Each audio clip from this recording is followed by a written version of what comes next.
So what's up mga DJ mga repair. So update kita sa naton sa ating ginawang box, bazoka box.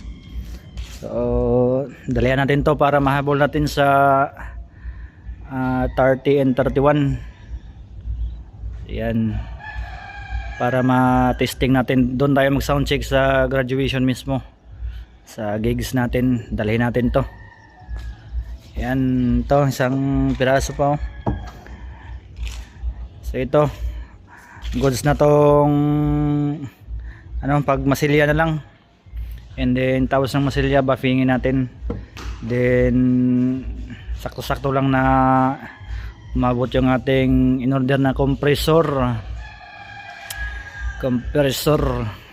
In-order pa natin. So mortar tayo dito.